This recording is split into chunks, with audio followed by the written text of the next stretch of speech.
I brought soup, I said softly, my voice almost swallowed by the sound of the wind pressing against the apartment corridor. My hands trembled from the storm outside, the warmth of the pot seeping through the thin dish towel I had wrapped around it. When the door opened, my daughter's face appeared, pale, tired, her hair pulled back hastily. For one moment, I saw the little girl I used to coax into eating her greens, the child who once waited for me at the school gate. But the illusion broke as soon as her words came, sharp and detached. "Leave it at the mat," she said, not unkindly, but firmly enough to sting.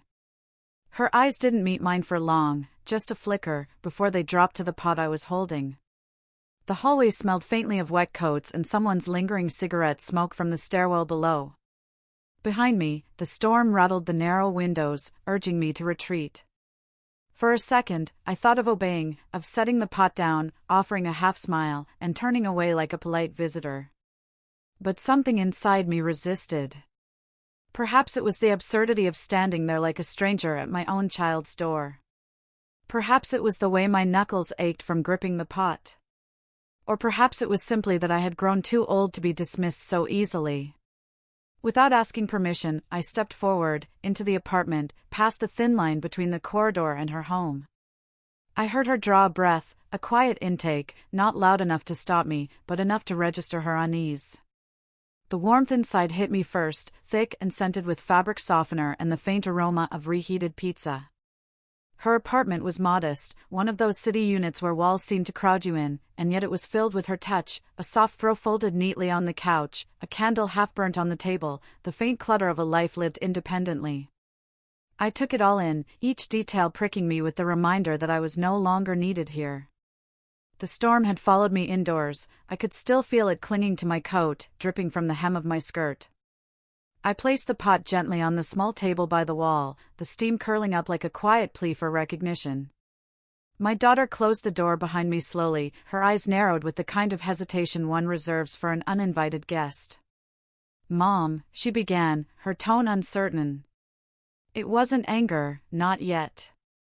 More like a warning, a boundary she wanted to hold but hadn't the courage to enforce outright. I kept my back to her for a moment, my fingers fussing with the edges of the dish towel, folding and unfolding, anything to steady the quiver in my hands. "It's lentil soup," I said, as if naming it would soften the air. "The kind you liked when you had a cold." There was silence behind me, the kind that stretches thin, waiting to break. When she finally spoke, it was quiet, almost apologetic. "You didn't have to come all this way. The weather's awful." The words were reasonable, but beneath them I felt the truth she didn't say: you didn't have to come at all. That was the part that hurt, the part that lodged itself in my chest as I turned and looked at her properly. She was 28 now, though in that moment she seemed both younger and older than her years. The hollowness under her eyes, the guarded set of her shoulders, they told me she carried burdens I was no longer invited to share. I remembered holding her feverish body against my chest when she was 3, rocking her through the night. I remembered the way she clutched my hand on her first day of school, refusing to let go until the teacher coaxed her. And I remembered her teenage years, the arguments, the slammed doors, the sharp words that I tried to believe were just phases. Now here she was, a woman in her own right, drawing a line at her doorstep. I pulled off my wet coat slowly, draping it over the back of a chair, as if to claim a place. She didn't stop me, though I saw the flicker of discomfort cross her face. "The buses were late," I said, filling the silence with something trivial. "I nearly thought I wouldn't make it." It was absurd, talking about buses when what lay between us was far heavier than weather or transport delays. But sometimes it's easier to hide behind the ordinary. She nodded absently, her arms crossed, leaning against the edge of the kitchen counter. I could feel the storm's roar muted through the walls, yet inside the apartment the tension grew louder than the wind. I wanted to ask her why. Why the distance, why the careful boundaries, why the words at the door that cut deeper than she perhaps intended. But pride, mine, hers, both, held me back. Instead, I moved to the kitchen, unwrapping the towel, finding her ladle, slipping into old habits as though I belonged. The soup gurgled softly as I stirred it, the scent filling the small space, warm and earthy. Cooking for her had always been my way of loving, even in the years when words failed us. Perhaps I hoped it still could be. She watched me in silence, her arms tightening across her chest. When she finally spoke again, her words were measured. "I've been managing fine, Mom. You don't need to come over like this." Managing fine. The phrase landed heavily, not because it wasn't true, she was employed, housed, independent, but because it suggested that my presence was unnecessary, an intrusion rather than comfort. I kept my eyes on the pot, nodding as though I agreed. But inside, something small crumpled. I remembered the first time she cooked on her own, burning an omelette until the smoke alarm rang. She had laughed then, looking to me for rescue. I had stepped in gladly. Now, she didn't want rescuing. She didn't even want company. I ladled the soup into a bowl, placing it gently on the counter before her. She hesitated, then accepted it, the steam fogging her glasses briefly. For a moment, I thought I saw a flicker of gratitude, the way her shoulders softened as the warmth spread through her fingers. But it was fleeting, replaced quickly by that guarded expression she wore like armor. I sat down at the small kitchen table, folding my hands in my lap, waiting. Waiting for her to open up, waiting for her to push me away completely, I wasn't sure which. The storm outside battered the windows, a relentless percussion. I thought of how long I had stood out there, walking through the wind and rain, determined to bring her something as simple as soup. It wasn't just about nourishment, of course. It was about being remembered, about carving a space in her life that seemed to shrink for me more each year. Sitting there in her kitchen, I felt both present and invisible. She sipped quietly, her eyes fixed on the bowl, and I realized that this was how our relationship had become, me offering, her receiving with polite distance, neither of us daring to say the things that mattered. My mind wandered back, as it often did, to her father. He had been the one to insist we give her space when she first moved out, the one who told me not to hover, not to cling. "She'll come back when she needs you," he had said, with a confidence I envied. But he wasn't here now. He had left us years ago, long before she had truly grown, and perhaps that was part of the fracture. She had learned independence too early, perhaps, or maybe she had learned that I could be managed from a distance. I wasn't sure. All I knew was that I had walked into this apartment tonight with hope, and now I sat here with something heavier. "Did you eat yet?" I asked softly, though I knew the answer. She nodded without looking up. "Yes. I had something earlier." A lie, perhaps, but I let it stand. It wasn't about food anymore. It was about connection, about the space between us that no amount of soup could bridge. I took a slow breath, the smell of lentils and cumin wrapping around me like a memory of better times. And then, without planning to, I said the words that had sat on my tongue for weeks. "You didn't want me here, did you?" The silence that followed was deafening. She looked up finally, her eyes meeting mine fully for the first time. There was no anger in them, only weariness. "It's not that," she said, her voice low. "It's just, sometimes I need space, Mom. You don't always understand." Space. That word again, sharp and cold, like the wind outside.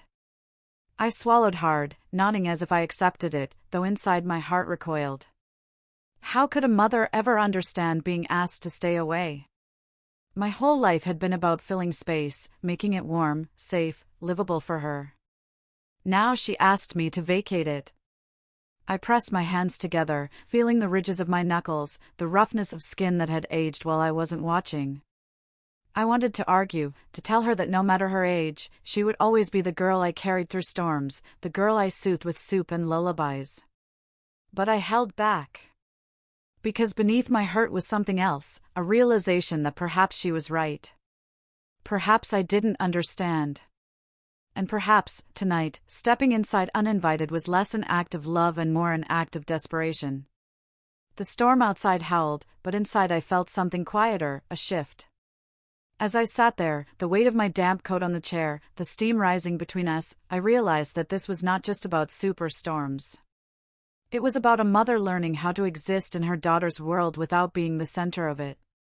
It was about the painful process of letting go, of finding dignity in the margins. I didn't say any of this aloud. Instead, I reached for the pot, ladling a small bowl for myself, as if to suggest that maybe, just maybe, we could share a meal without words. And in that silence, with the storm pressing against the walls and the soup warming our hands, I began to understand that this night would change something in me. Not all at once, not neatly, but slowly, like a door opening a fraction wider, or closing, depending on how you looked at it.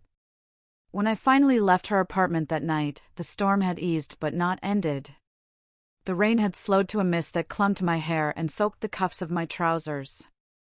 I carried my empty hands down the narrow staircase, each step heavy, as though the soup pot I had brought had left its weight behind in me instead. The building's hallway light flickered overhead, buzzing with a tired hum, and for a moment I felt like I was the only soul alive in the city. Outside, the streets gleamed under the dim yellow lamps, the puddles catching reflections of passing cars. People hurried past me with umbrellas and shopping bags, each absorbed in their own small dramas, and I wondered whether any of them carried the kind of invisible weight I did. The bus ride home was long, made longer by the dampness in my coat and the silence pressing around me. The few passengers on board were strangers wrapped in their own cocoons of fatigue, their faces glowing pale in the reflection of their phone screens. I sat by the window, watching droplets slide down the glass, tracing each path as if it mattered. I thought of her words, of that small but deliberate instruction, leave it at the mat. The phrase repeated in my head like a chorus, each time cutting deeper, until I felt I could no longer bear it. To be dismissed so politely, so firmly, by the very child whose every scrape and fever I had once tended, it was a kind of heartbreak I hadn't known before.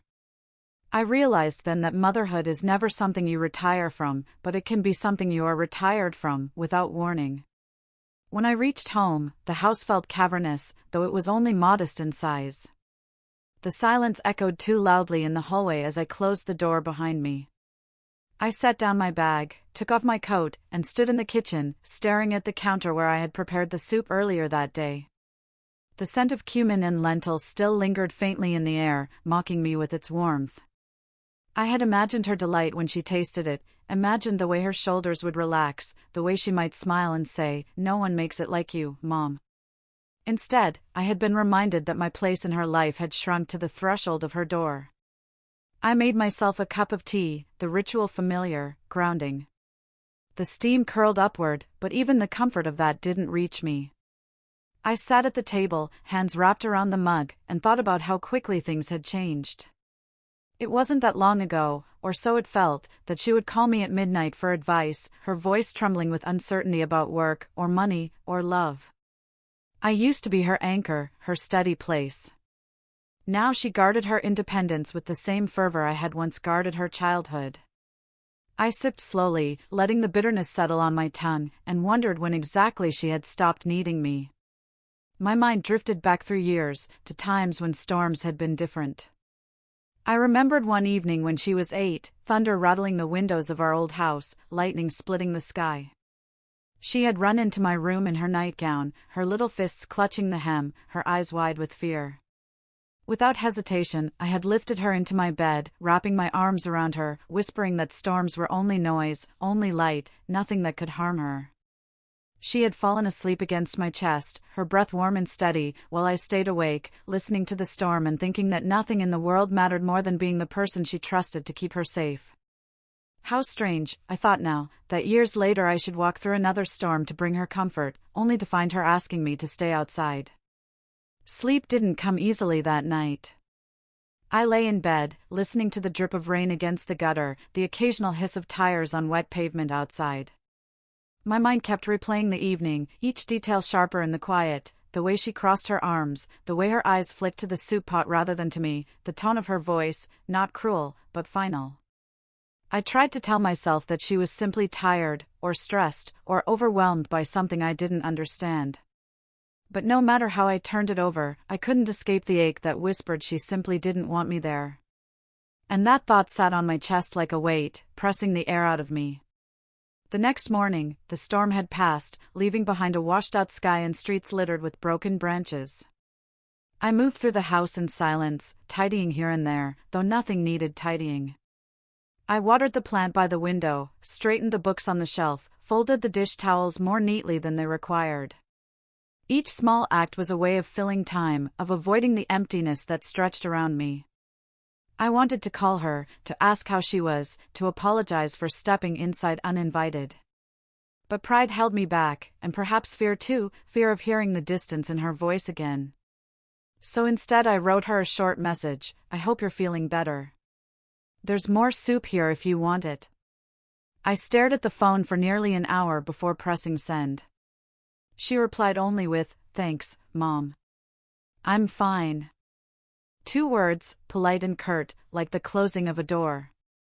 I put the phone down and sat at the kitchen table again, staring at the light moving across the floorboards. I thought of my own mother then, long gone now. She had lived 3 towns over, and I remembered how little I had visited in those years when I was busy raising a family of my own. I remembered her voice on the phone, sometimes eager, sometimes edged with loneliness, and I remembered brushing it aside, promising to visit soon, knowing it would be weeks before I did. The guilt struck me fresh, though decades had passed. Perhaps this was simply the cycle of things, children pulling away, mothers left at a distance, both sides convinced the other didn't understand.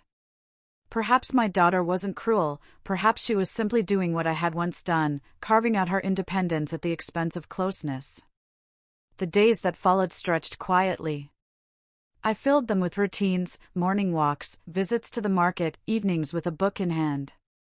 But underneath, there was a constant hum of unease, like a note played too low to ignore. I thought of her often, wondered whether she ate well, whether she slept soundly, whether she laughed with friends. I wanted to be part of those details, but I had been pushed to the periphery. And yet, in that ache, a small thought began to grow. Perhaps I had allowed myself to be defined solely as her mother for too long. Perhaps that was why her distance cut so sharply, because I had nothing else to soften the blow. One afternoon, while walking past a small shop on the corner, I saw a scarf in the window, deep green with threads of gold woven through. It reminded me of something my own mother once wore. On impulse, I went inside and bought it. It was a small thing, not particularly expensive, but as I draped it around my shoulders later, I felt something shift. For the first time in a while, I had done something just for myself, not for her.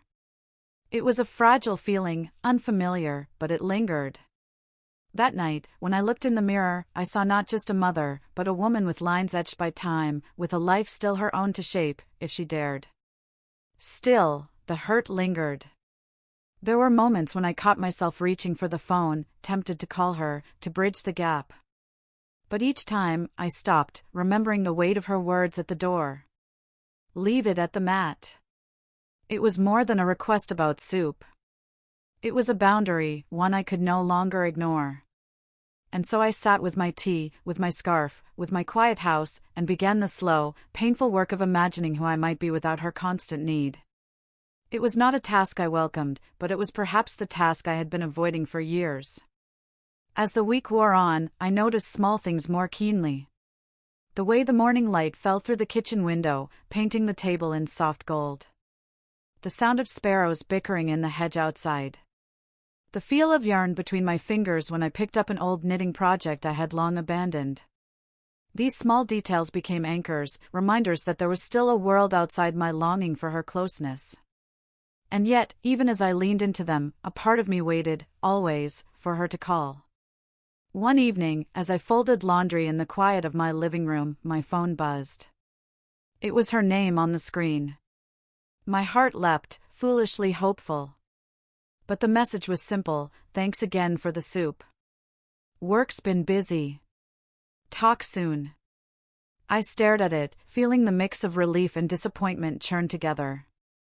She had reached out, yes, but only with words that kept me at a distance.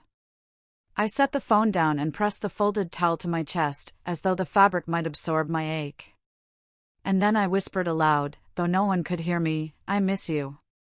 The room held my words gently, and for the first time in days, I allowed myself to cry, not the loud sobs of youth, but the quiet tears of someone learning that love sometimes means letting go, even when it feels like surrender. The days after her message settled into a rhythm, though not one I welcomed. It was a rhythm of absence, of quiet mornings stretching too long, of afternoons filled with small tasks that never truly occupied the hollowness inside me. Yet, somewhere in that stillness, a thought began to press more firmly at the edges of my mind. If she wanted space, then perhaps I needed to fill mine. The idea was not liberating, not at first. It felt more like being forced out of a familiar room into a hallway I had never wanted to enter. But little by little, I began to walk it. It started with something simple. At the library one morning, I wandered beyond my usual shelves of cookbooks and novels and found myself in the community notice board section. Pinned among yoga classes and language groups was a flyer: Knitting Circle, Thursdays, 6 p.m. Bring your own needles, beginners welcome. My first instinct was to dismiss it. I hadn't touched knitting properly in years, not since before her father left. Life had gotten in the way: work, bills, raising a child alone. But as I traced the words with my eyes, I remembered the quiet satisfaction of yarn slipping through my fingers, of creating something from nothing but patience and thread. On impulse, I tore off one of the tabs with the contact number. That Thursday, I nearly talked myself out of going. The sky had turned gray again, the kind of color that sinks into your bones. I stood in front of the mirror, scarf around my shoulders, telling myself it didn't matter whether I went. But in the reflection, I caught a glimpse of something else: a woman tired of waiting by the phone, tired of shrinking into the background of her own life. I picked up my bag and left before I could change my mind. The Knitting Circle met in the back room of a small cafe, the air warm with the scent of coffee and cinnamon. There were 8 women gathered around 2 tables pushed together, their ages scattered like seeds across decades. Some were young mothers with baby blankets spilling from their laps, others were older, their fingers moving with practiced ease. I hesitated at the doorway, feeling the familiar flush of being an outsider. But then one of them, a woman with silver hair tucked behind her ears, looked up and smiled. "Come in," she said. "There's always room for one more." I sat down, clumsy with my yarn at first, fumbling with stitches I barely remembered. But no one judged. They offered gentle corrections, shared patterns, laughed at their own mistakes. The room hummed with a warmth I hadn't felt in years, a sense of belonging not tied to family but to simple human company. By the end of the evening, I had only managed a few crooked rows, but it was enough. As I walked home under the streetlights, my bag a little heavier with yarn, I felt lighter than I had in weeks. In the days that followed, I found myself looking forward to Thursday evenings.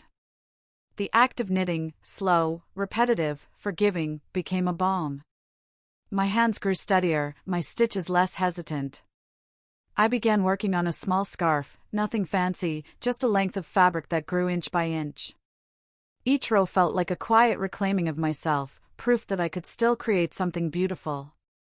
Sometimes, as the yarn slipped through my fingers, I thought of my daughter, wondered whether she would laugh at my uneven stitches, or whether she might one day wear something I made. The thought ached, but it no longer hollowed me entirely. It was possible, I began to see, to love her fiercely and still carve a space for myself. One Saturday afternoon, while browsing the shelves of the local market, I ran into one of the women from the circle, Margaret, the one with silver hair. She greeted me warmly, asked about my scarf, and before I knew it, we were walking the aisles together, comparing produce, sharing recipes. It felt odd, in the best way, to be seen as something other than a mother. To be seen simply as a person with preferences and stories, someone who could offer laughter over the price of apples or sympathy over a bad back.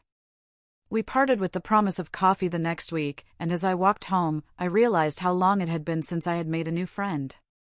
At home, I set the groceries down and looked around my kitchen differently.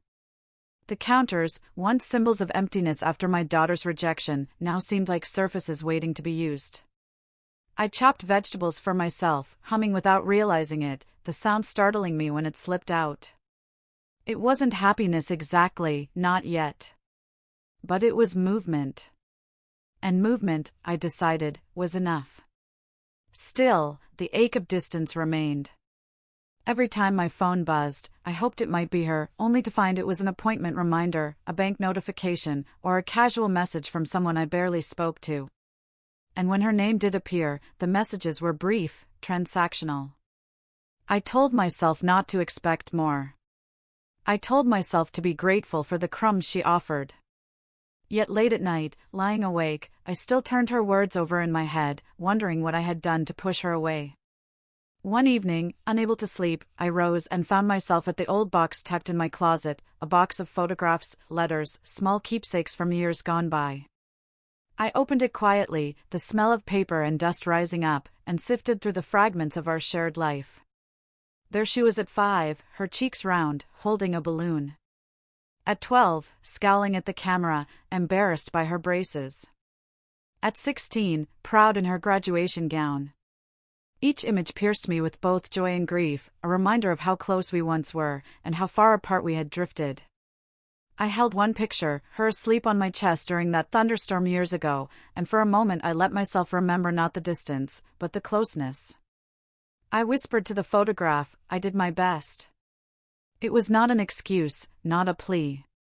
It was simply the truth, spoken to the silence of the room. By the time I returned the photos to the box, I felt steadier. The ache didn't vanish, but it softened, replaced by something quieter, acceptance, perhaps, or the beginning of it. My daughter had her life, and I had mine. For too long, I had let mine shrink around hers, as though my worth depended on her needing me. But perhaps, just perhaps, it was time to see myself not as diminished, but as unfinished. That night, before bed, I picked up my knitting and added a few more rows to the scarf. The yarn moved through my fingers like a rhythm, like a prayer. And as the fabric grew, I thought to myself that life, too, could be rebuilt this way, not all at once, not with grand gestures, but row by row, stitch by stitch. By the time another storm rolled across the city weeks later, I was no longer waiting by the window with my phone in hand.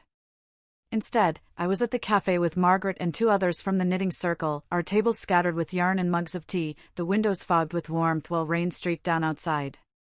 We were talking about small things, the stubbornness of stitches, a new bakery that had opened near the square, but beneath it all was something larger, though none of us said it aloud, the comfort of being together. It had been years since I had laughed so freely, my voice joining others in the small symphony of belonging. When I walked home that night, my scarf finally finished and wrapped around my neck, I felt a quiet pride. It was uneven, the edges curling in places, but it was mine. It was proof that my hands could still make something new, proof that I was more than the silence of my house. And yet, when I reached the doorway and hung up my coat, the old habit returned, my eyes flicked to the phone on the counter, half expecting her name to glow there. It didn't. I told myself it was fine. I had soup in the freezer, knitting on the chair, a friend expecting me for coffee next week. I had enough. But still, a part of me whispered, I miss you. The following Sunday, I decided to walk to the park. The air was crisp, the ground soft with fallen leaves, their colors already dulling with the season's turn. I sat on a bench with my knitting, watching children chase each other near the swings, their parents calling after them. It was a scene I had lived once, years ago. My daughter had loved swings, the higher the better, her laughter carrying through the air, fearless. Sitting there, I remembered the way she used to run toward me afterward, breathless, her cheeks flushed, demanding, "Did you see me, Mom?" And I always had. I always saw her. Even now, when she seemed to want to be invisible to me, I saw her still. It was in that park, with yarn pooling in my lap, that I realized something simple but hard: love doesn't disappear when it isn't returned in the way you hope. It changes shape. It becomes quieter, like an underground stream, but it still flows. That thought steadied me, even as the ache of distance remained. That evening, just as I was settling into my chair with tea, my phone buzzed. It was her. For a moment, my breath caught. The message was longer than usual. "Sorry I've been distant. Work has been overwhelming. I didn't mean to hurt you the other night. I need to handle things on my own sometimes. I hope you understand." I read it 3 times, each word pressing against me differently. Relief, first, that she had reached out, that she cared enough to explain. Then hurt, still, because her words confirmed what I already knew, she didn't want me too close. And finally, something like acceptance, because at least now the silence had been broken. I typed back slowly, I understand. I'll always be here if you need me. No matter what.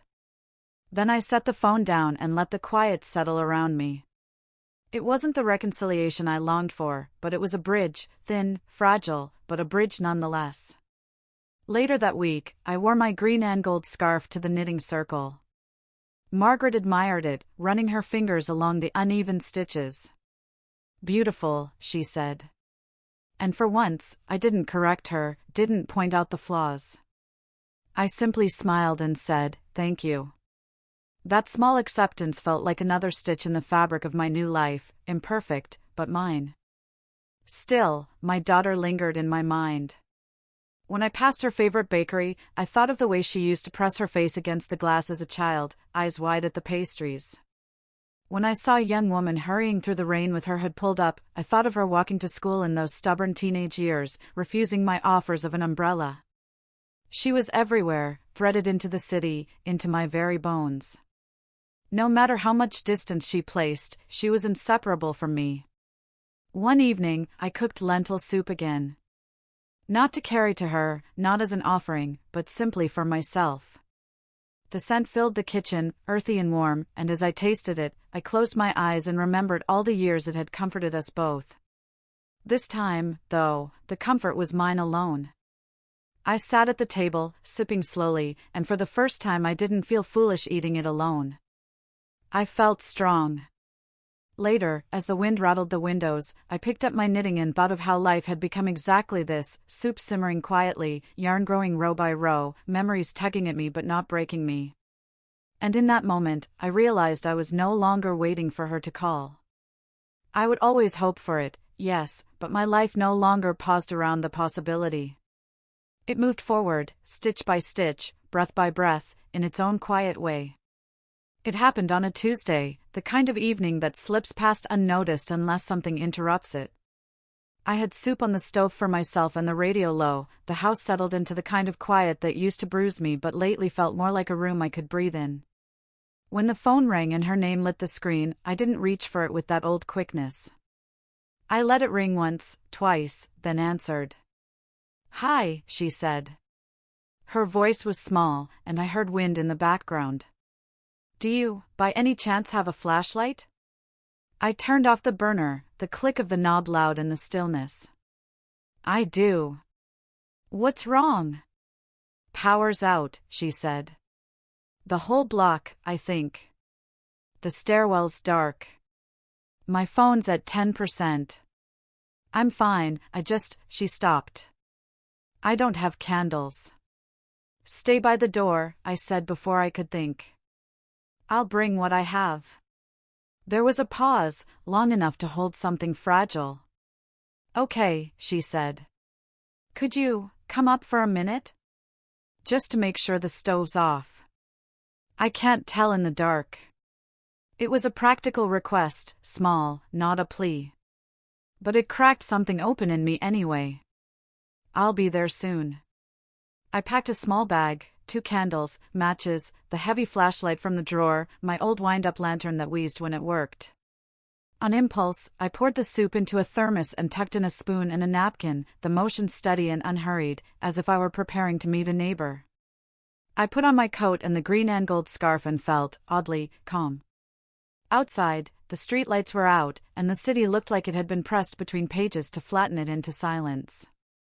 People moved carefully along the sidewalks, shadows among shadows, voices low. I walked with the thermos warm against my palm, the wind catching the scarf and tugging at it like a child testing a boundary.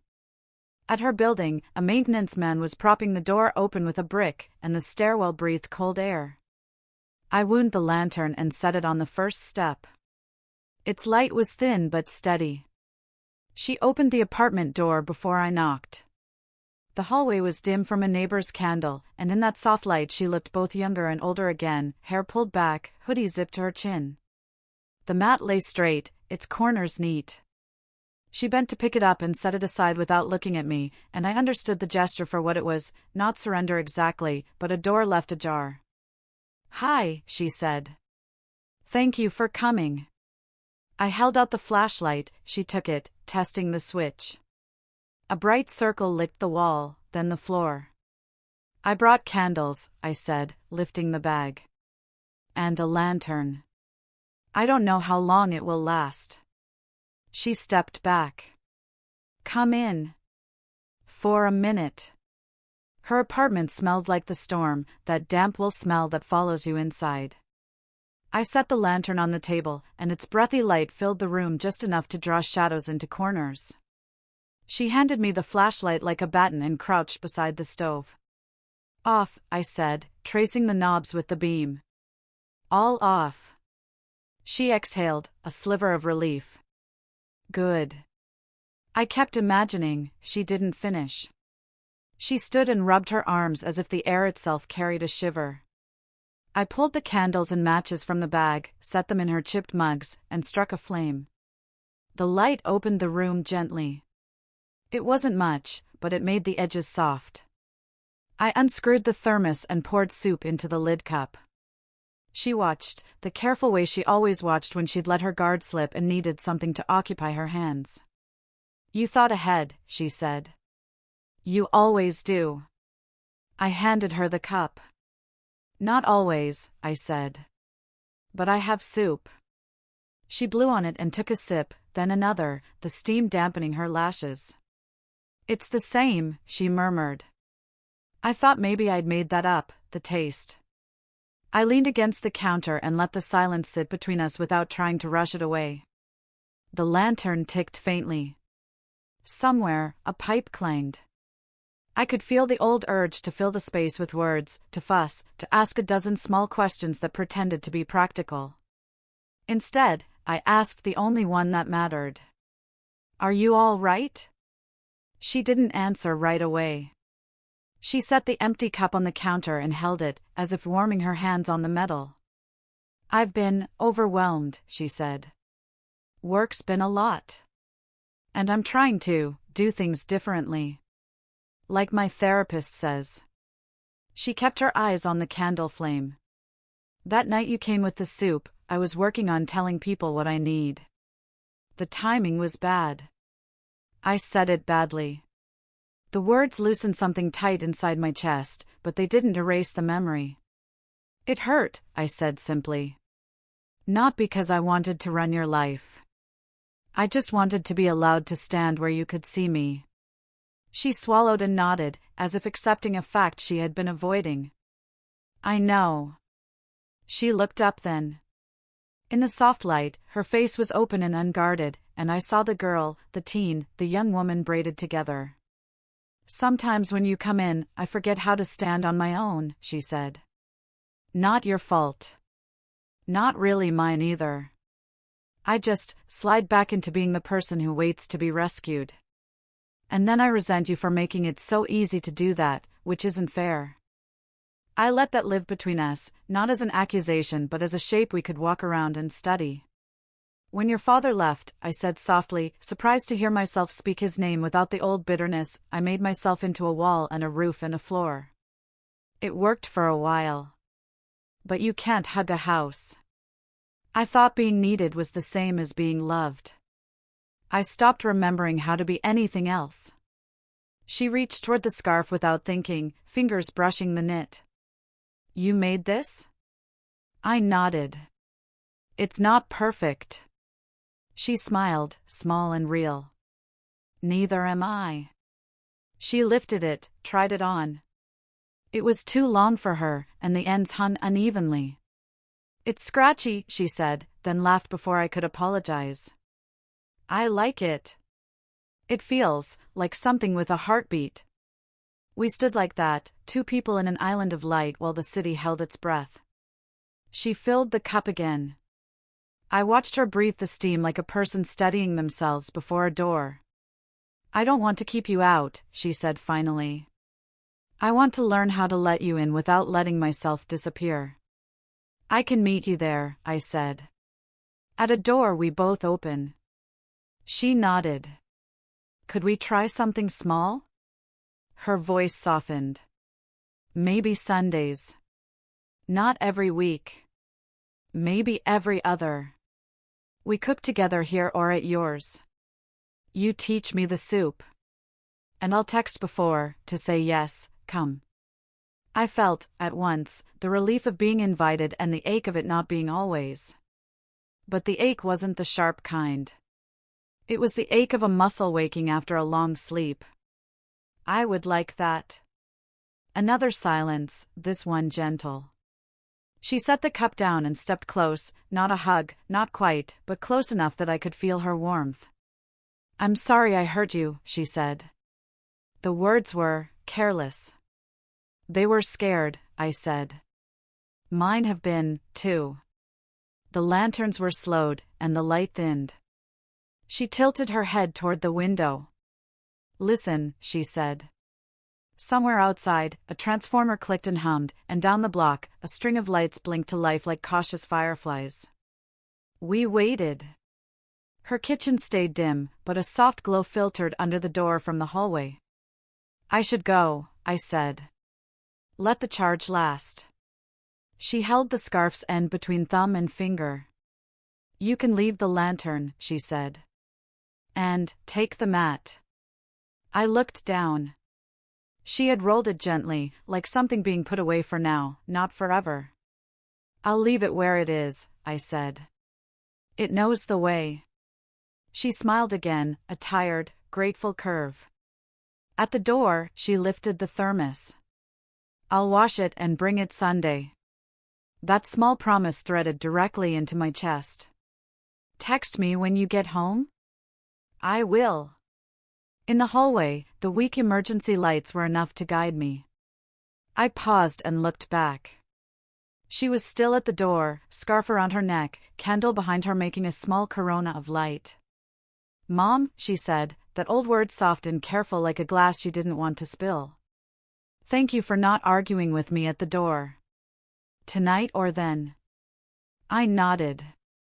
Thank you for opening it. She closed it gently, and I stood for a second with my hand resting against the cool wood, not clinging, just acknowledging what had passed between us. Then I walked down the stairs, the lantern's fading breath in my bag, the city beginning to blink awake. Outside, the wind lifted the ends of my coat, and I tucked them in, feeling both the night's chill and the heat the soup had left in my hands.